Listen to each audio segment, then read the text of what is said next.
Oui, vous l'attendiez. Aujourd'hui, on se retrouve pour une nouvelle vidéo sur les graphiques et on va parler de la Smart Money Liquidity.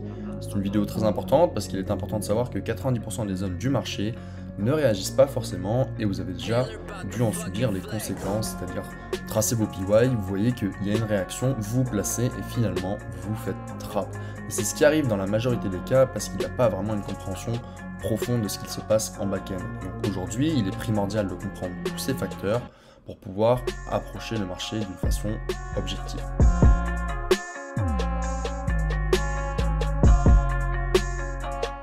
Donc la première chose à savoir, c'est que les smart money traders, ce sont un petit peu les traders qui prétendent trader comme les institutions, donc ils disent des choses du genre « je sais quand, pourquoi et comment le marché évolue, personne ne sait ce que je sais, je commerce sous le côté des grandes institutions ». Bon, en réalité, vous commencez à vous en douter, derrière toutes ces paroles, derrière tous ces concepts, il y a un grand aspect marketing. Il faut savoir que les narratives sont poussées par ces personnes-là, mais sont aussi poussées un petit peu plus haut. Et donc, il y a un très grand enjeu marketing derrière, que ce soit pour les brokers, que ce soit pour la vente de formation, que ce soit pour attirer une audience. Voilà, vous l'avez compris, il y a énormément d'engouement autour de la smart money depuis les dernières années, que ce soit ICT également. Et le problème que je trouve avec ces approches, c'est tout simplement qu'on est noyé dans la masse. C'est-à-dire qu'on nous balance énormément de concepts, et je suis également passé par là, c'est pour ça que j'en parle aujourd'hui. Et avec ces concepts, on doit constituer quelque chose d'objectif, et c'est très compliqué. Et aujourd'hui, je vais vraiment vous poser une question, c'est êtes-vous capable d'expliquer de façon littéraire pourquoi et comment vous tradez? À partir du moment où j'ai été capable de le faire, tout a changé pour moi. Tout est devenu beaucoup plus clair, tout est devenu très simple. Ce qu'il faut savoir, c'est qu'un trading objectif, c'est une chose que vous pouvez expliquer à quelqu'un qui n'a jamais fait de trading et il doit très bien le comprendre. En bref, l'idée c'est vraiment de pouvoir expliquer ça à quelqu'un de votre famille par exemple qui n'a jamais fait de trading, quelqu'un qui n'y connaît rien et qui puisse maîtriser avec une grande efficacité ce que vous lui dites de façon assez simple. Quand vous arrivez à ce niveau de compétence et que vous pouvez distribuer une stratégie de cette façon-là et que ça marche et que les répercussions sont bonnes sur les personnes qui n'ont jamais été dans ce milieu-là, alors vous avez rendu quelque chose de compliqué à la base hyper simpliste de façon efficace. Et quand on arrive à ce niveau-là, alors on sait qu'on commence à toucher à quelque chose de très intéressant. C'est vraiment ce que je veux véhiculer sur cette chaîne. Donc par exemple, les caractéristiques du smart money trader, elles sont très simples. Ce sont les gens qui vont souvent regarder l'inefficience de marché. Ils vont aussi regarder les bougies institutionnelles, ce qu'ils appellent les institutional candles, qui peuvent aussi parfois être appelés les order blocks. Pour vous dire de façon très honnête, pour moi, l'order block, c'est vraiment un des meilleurs endroits de liquidité dans le marché. Je vous invite à réfléchir dessus et à travailler dessus. Les order blocks sont les meilleurs endroits, les meilleurs niveaux de liquidité dans le marché. Deuxièmement, ils utilisent le multi-time frame pour analyser. Ça, c'est un petit peu commun à tout le monde. On utilise tous un petit peu le multi-time frame pour analyser. Mais ils utilisent également des confluences spécifiques telles que les chiffres ronds, autrement dit les niveaux psychologiques. Et ça, ils y attachent une très grande importance dans la stratégie, alors que ça ne fait pas forcément sens tout le temps. D'autres vont utiliser les rapports COT. Donc les rapports COT, si vous voulez, c'est un petit peu pour voir comment les traders institutionnels se positionnent, essayer de regarder ce qu'ils font, se repositionner dessus. Donc il n'y a rien qui est personnel, c'est vraiment regarder ce que quelqu'un d'autre fait. Et donc c'est pas forcément ce que je conseille de faire dans le trading. En bref, la majorité, ils sont induits par des bougies, par des order blocks, par des zones de liquidité dans le marché. Et c'est ce qu'il faut bien comprendre, c'est que la majorité du smart money, trader, ICT, etc., etc., n'a pas réellement compris le fond et n'est pas capable d'expliquer sa stratégie de façon claire, nette et précise, en vrai, de façon littéraire. Eh bien, c'est pour ça qu'il y a un grand taux d'échec, c'est parce qu'on n'arrive pas à ce niveau de compétence et qu'on ne comprend pas ce qui se passe en back-end. Finalement, le management du smart money trader, qu'est-ce que c'est? Bon, son SL, il va normalement en dessous ou au-dessus de sa supply demande ou de son institutional candle. Donc, ce qui fait qu'on a des demandes supply, on va attendre des confirmations, rentrer en position et mettre nos stop loss sous nos demandes supply. Ça va être la même chose pour une vente, etc., etc. La deuxième chose, c'est que dans son management, son TP sera généralement au prochain niveau psychologique ou à la prochaine zone de supply demande contraire. Ce que je veux dire par là, c'est-à-dire que là, vous rentrez à l'achat et très souvent, le trader qui trade de cette façon-là va se hedge de quelle façon? Il va tracer une zone de supply sur la gauche et il va attendre une réaction dedans et se dire, ok, si j'ai une réaction, alors je prendrai mes profits et je sors de mon trade. Même chose pour une vente, on hedgera sa position lorsque l'on a une demande. Bon, ce qu'il faut bien comprendre, c'est que ça n'a pas grande pertinence lorsque l'on comprend le fond. Je vous invite vraiment à réfléchir sur votre trading actuel et vous demander est-ce que vous êtes capable de l'expliquer de façon littéraire, objective, à quelqu'un qui n'a jamais fait de trading de votre famille et qui peut avoir des résultats significants avec. Si oui, alors vous avez tout entre les mains et bien joué à vous. Sinon, alors je vous invite à redoubler d'efforts, à vous poser les bonnes questions et à vraiment vous questionner sur la stratégie que vous utilisez actuellement, ou plutôt sur la profondeur que vous donnez à ces concepts.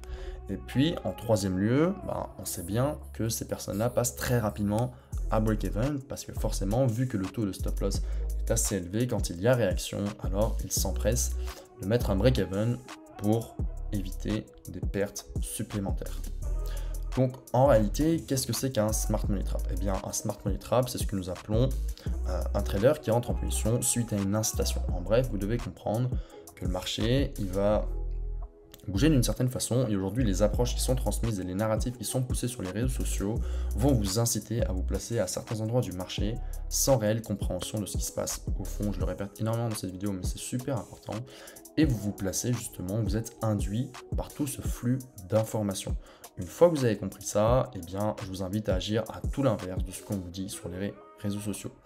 Et donc, ces Smart Money Traps, c'est quelque chose qui sont assez courants et difficiles à voir au début. C'est donc important que nous définissions ces termes visuellement pour une meilleure compréhension. Alors je vous propose qu'on se retrouve directement sur les charts. Je vous ai préparé deux exemples sur les charts et ça va vous permettre de comprendre très facilement quand est-ce qu'on va chercher une mitigation et quand est-ce qu'on va chercher à ne pas rentrer justement avec une mitigation et à rentrer après un inducement. Donc la première question que vous pouvez vous poser les gars sur les graphiques, allez voir les vidéos sur la chaîne YouTube si vous ne les avez pas encore vues où je parle du cycle parce que c'est ça qui va beaucoup vous aider. Vous devez vous poser la question de est-ce qu'on a eu un inducement. Donc la première question que vous posez c'est est-ce qu'on a eu un inducement? Est-ce qu'on a eu un inducement? C'est la première question que vous vous posez. Si on a eu un inducement, qu'est-ce qu'on fait? Eh bien tout simplement, on va regarder la schématique numéro 1. Et la schématique numéro 1, qu'est-ce qu'elle nous dit? Elle nous dit qu'après un inducement, on peut tracer une zone de mitigation et tout ce qui se trouve en dessous n'est que du trap. Donc ça, on va le voir graphiquement juste après. Ensuite, on a le cas numéro 2 où l'inducement n'a pas été présent. Et tout ce que vous allez avoir avant ne sera que du trap. C'est-à-dire qu'ici, la majorité des gens, eh bien, ils tradent dans ces zones-là, ils tradent dans ces zones-là, dans ces zones-là. Ça peut être très bien ici aussi. Et finalement, vous tradez tout sauf au bon endroit. Et c'est normal. Pourquoi? Puisque vous voyez bien que sur un tas de zones potentielles, il n'y a qu'une zone qui sera valable. Sur un tas de zones potentielles, il n'y a qu'une zone qui est valable.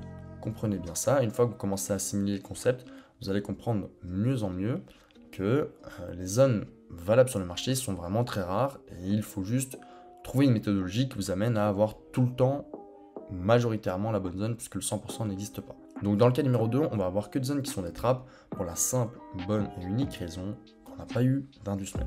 Et donc on va tranquillement attendre l'inducement qui se produise et une fois qu'on le verra, une fois qu'on aura notre création d'inducement, alors là on pourra rentrer en position et ne pas se faire trap ici et se mettre dans le bon sens, dans le bon order flow.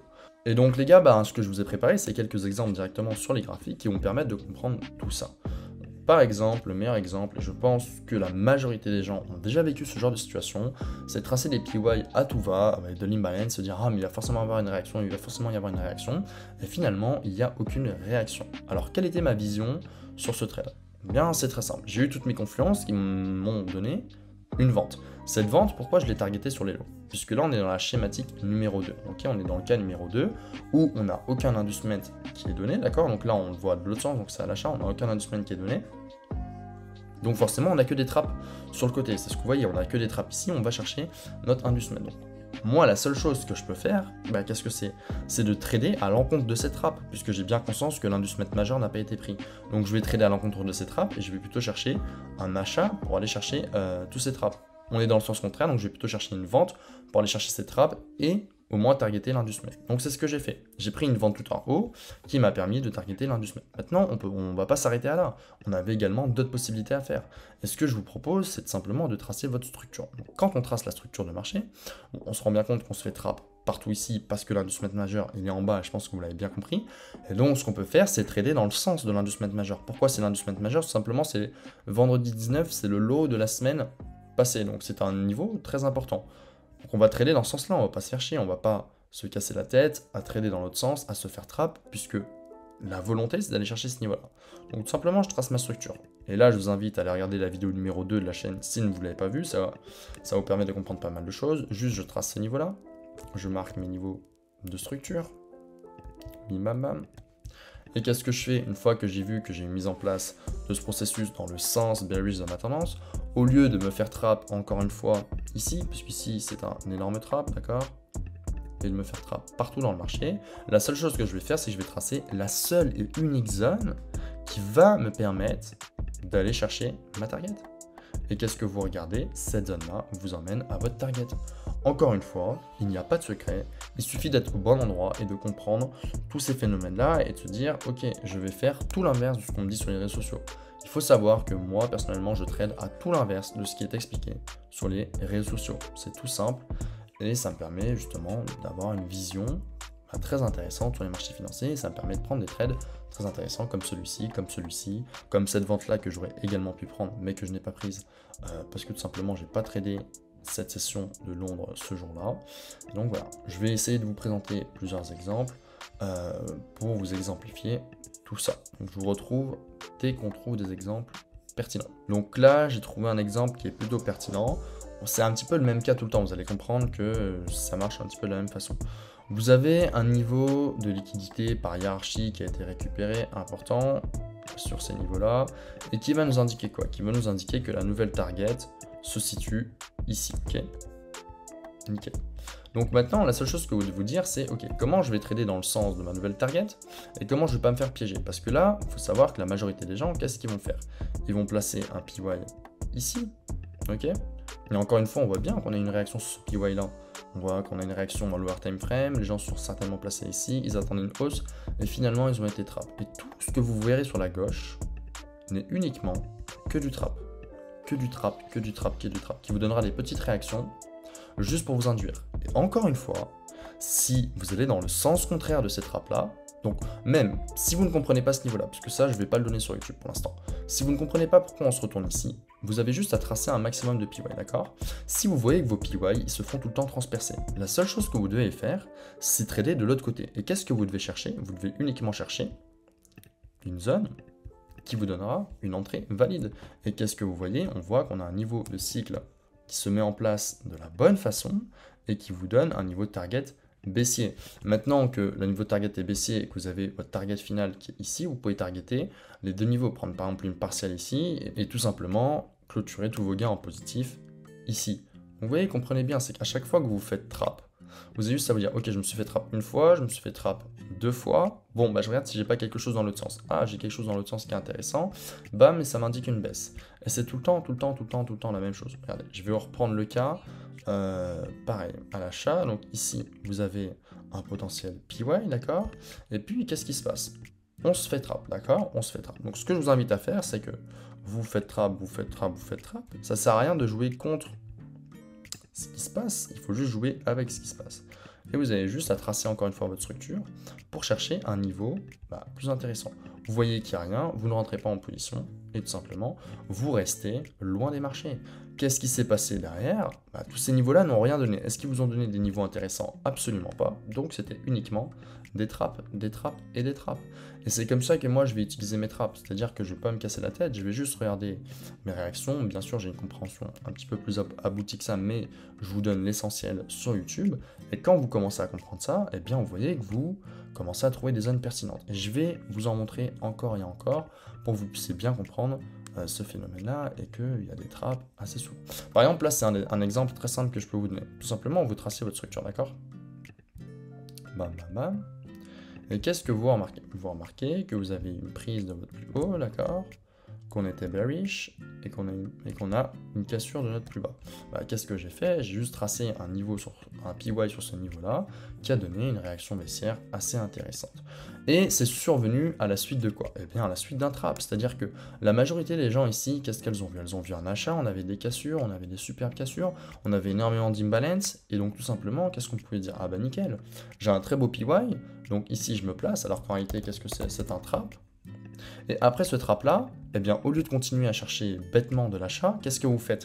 Réfléchissez bien à ce que je vous ai dit. On va tout simplement tracer le niveau de structure, attendre qu'on ait quelque chose qui se mette en place de la bonne façon, tracer notre PY et rentrer en position. Et c'est tout le temps la même chose. Je vais essayer de vous montrer un dernier exemple. Par exemple, cet exemple est top aussi. C'est-à-dire qu'ici, on avait un niveau de liquidité très important, ok? Et pourquoi ici on n'avait que des trappes juste avant? Bah, pour la simple bonne et unique raison que notre inducement il se trouvait plus haut. Donc tout ce que vous aviez ici, ok, ne représentait en réalité que des trappes. C'est bien pour cela que tout ce qu'il y avait ici n'était que des zones de liquidité et n'était pas des zones bénéfiques pour rentrer en position. Et vous voyez bien, regardez sur le graphique, le nombre de zones qu'on peut tracer et le nombre de zones qui réagissent. Il y a une zone, ça marche pas, ça marche pas, ça marche pas, ça marche pas, une zone. Vous voyez bien que les zones sont très minimes et que les trappes sont partout. La liquidité est partout sur le marché. Donc vous devez juste tirer votre épingle du jeu, travailler sur ce que je viens de vous montrer. Je vous montre un dernier exemple et puis on se quittera sur ça. C'est pareil, ici on doit certainement avoir un trap très intéressant qui se dessine. Donc vous avez de l'imbalance qui se dessine, des beaux PY, etc., etc. Pareil, on a un superbe trap.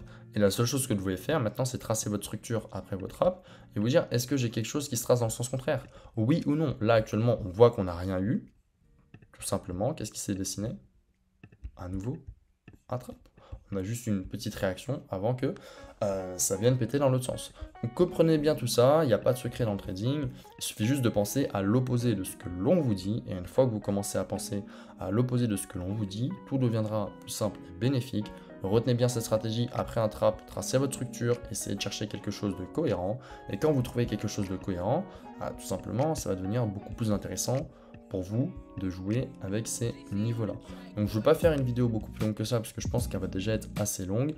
Si vous avez des questions, n'hésitez pas à les poser en commentaire, n'hésitez pas à venir sur Instagram, me poser les questions directement en message, je prendrai quelques réponses et je prendrai le temps de vous répondre via les graphiques. Moi je vous laisse sur ça, dites-moi si ça vous fait plaisir de voir des vidéos graphiques parce que c'est ce qui a l'air de vous plaire.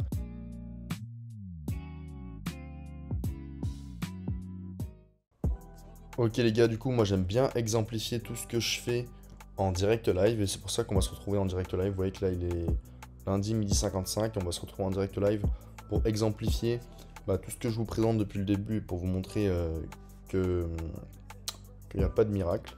Donc là on est dans le cas où on a un inducement qui s'est déjà produit.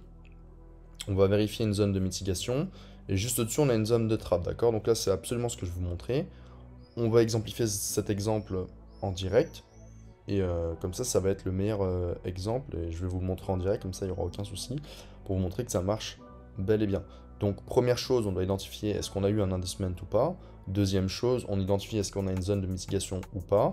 Et puis en dernier lieu, on va observer justement ce trap se mettre en place avant de venir ici pour ensuite créer un mouvement intéressant. Donc là, on n'est pas dans le cas où on n'a pas eu d'inducement. Et tout ça est en réalité un petit peu du bullshit et un fake order flow plutôt. On n'est pas dans ce cas-là. On est vraiment dans le cas où on a déjà eu l'inducement et on va chercher une zone de mitigation tout en trappant un maximum de personnes avant. Donc je vous mets ici, je vais vous mettre en 5 minutes pour que vous voyez bien. On est dedans, on est exactement là. Donc je vous dessine la zone. Ici on a ma zone de mitigation à moi. Et juste au-dessus on a notre trap. Okay, donc là pour l'instant on est en train de faire notre trap. Et vous voyez que là, on va avoir une réaction, puisqu'un trap, c'est censé induire. Donc, on doit trouver une réaction dans ce trap, d'accord, qui permet d'induire celui qui veut acheter.